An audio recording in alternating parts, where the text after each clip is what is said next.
మెదక్, కరీంనగర్, ఆదిలాబాద్, నిజామాబాద్ పట్టభద్రుల అందరికీ కూడా నమస్కారం తెలియజేసుకుంటూ, ముఖ్యంగా ఇవాళ ఒక ప్రత్యేకమైన పరిస్థితిలో ఉత్తర తెలంగాణకు మరి తలమానికంగా ఉన్నటువంటి ఈ కరీంనగర్ జిల్లాలో ఈరోజు మరి పట్టభద్రుల ఎన్నికలకు నేను నామినేషన్ వేయడం జరిగింది. ఈరోజు నామినేషన్ వేయడానికి గల ప్రధానమైన కారణం, నాకు రాజకీయ ఆకాంక్షను, పదవులపైన ఆకాంక్షను, పదవులపైన కోరికతోనో కాదన్న సంగతి ఈరోజు తెలంగాణ ప్రయాణికి అందరికీ కూడా తెలుసు.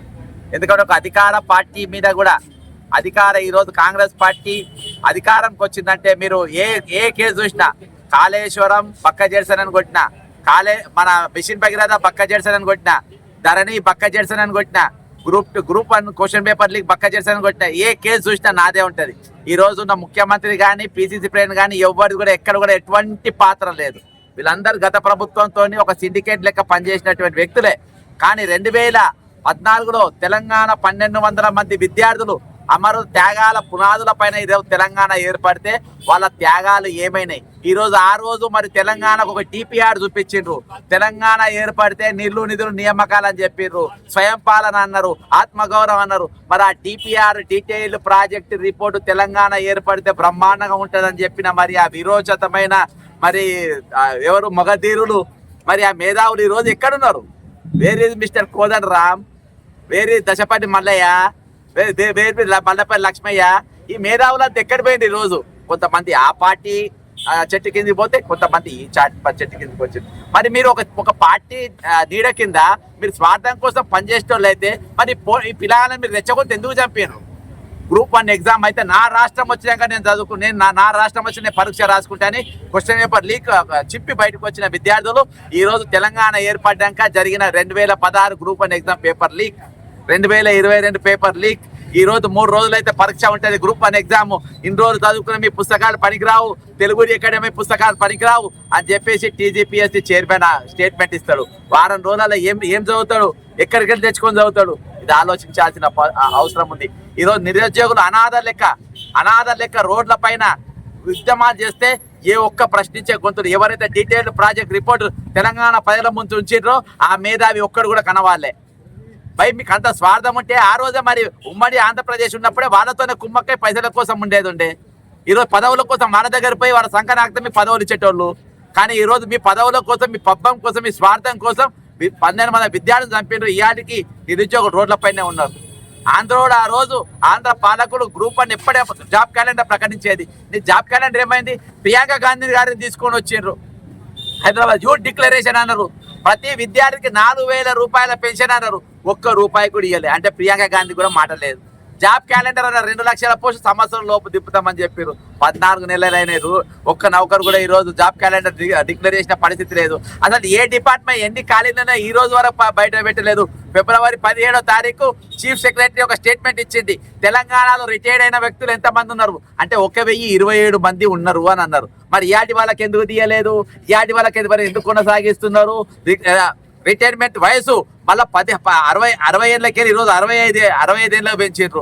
మరి నిరుద్యోగులు ఒక దిక్కు పెరుగుతూ ఉంటే ఈరోజు మీరు రిటైర్మెంట్ వయసు మళ్ళీ ఎందుకు పెంచాల్సి వచ్చింది? రిటైర్మెంట్ పైసలు ఇవ్వాల్సి వస్తుంది, నిరుద్యోగులకు నౌకర్లు ఇవ్వాల్సి వస్తుంది. రిటైర్మెంట్ అయిన వాళ్ళ నౌకరు చేయించుకుంటే వాళ్ళతో అవినీతి చేసుకోవచ్చు. రేపు సిబిఐ సిఐడిని పట్టుకుంటే కేసులు ఉంటాయి. కాబట్టి ఈరోజు రిటైర్మెంట్ పెట్టుకోవడానికి గల కారణం ఈ రోజు మళ్ళీ ఆత్మగౌరవం అన్నారు, నిధులు నియామకాలు అన్నారు. 7 లక్షల కోట్ల అప్పు ఆంధ్రోడు పోత మనకు 16 కోట్ల మిగులు బడ్జెట్ ఏర్పడితే ఈ రోజు 7 లక్షల కోట్ల అప్పు అయింది. అప్పు దేనికైంది? దేనికోసం అయింది? ఆ అప్పుతో ఏం చేసిరు? మన బతుకులు బాగుపడ్డాయా? నౌకర్లు వచ్చినాయా? పెద్ద కంపెనీలు కట్టినాయా? ఈ రోజు ఏం జరిగింది? ఏం జరగదు. మన పైసలు ఎక్కడికి పోయినాయి? మెగా కృష్ణారెడ్డి అనే ఆంధ్ర బడా కాంట్రాక్టర్ జేబులలో పోయింది. ఈ రోజు అంబానీ, అదాని కూడా ఈ రోజు హెలికాప్టర్ వేసుకొని దిగే పరిస్థితి ఉంది. ఈ రోజు మనం చెప్పుకోలేని పరిస్థితి, రాష్ట్రంలో ఏ ప్రభుత్వం నడుస్తుందో చెప్పుకోలేని పరిస్థితి ఈ రోజు తెలంగాణ ఏర్పడ్డది.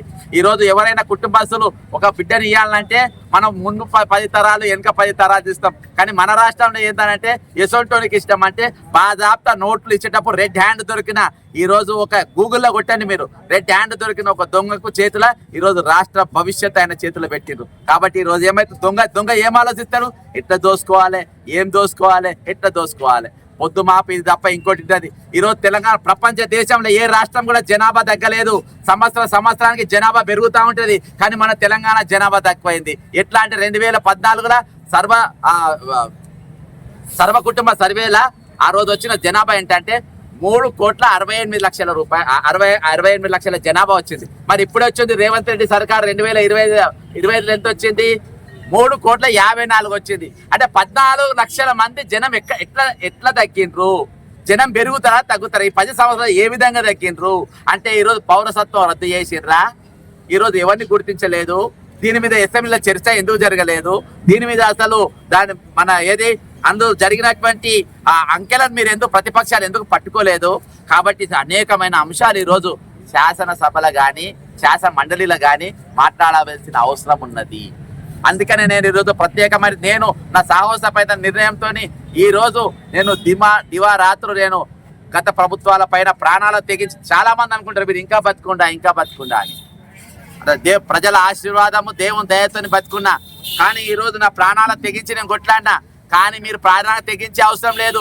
నిస్వార్థంగా ఓటుకు నోటు తీసుకోకుండా ధైర్యంతో ఒకసారి ఆలోచన చేసి నిలబడ్డ అభ్యర్థులు ఎవరు, వీళ్ళు మంచోళ్ళా చెడ్డోళ్ళా అని ఈ రోజు గురుకుల చాలా మంది సామాజిక న్యాయం గురించి మాట్లాడతారు, బీసీల గురించి మాట్లాడతారు, ఎస్సీల గురించి మాట్లాడతారు. కానీ ఎస్సీ గురుకులాల 49 మంది చచ్చిపోతే ఒక్కదాన్న పరామర్శించిందా?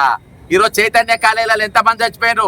నారాయణ కాలేజీలో ఎంతమంది చచ్చిపోయినారు? మరి ఇప్పుడు అభ్యర్థి కాంగ్రెస్ అభ్యర్థి నారాయణనో ఎవరో నిలబడ్డారు, నరేంద్ర రెడ్డి ఎవరో నిలబడ్డారు.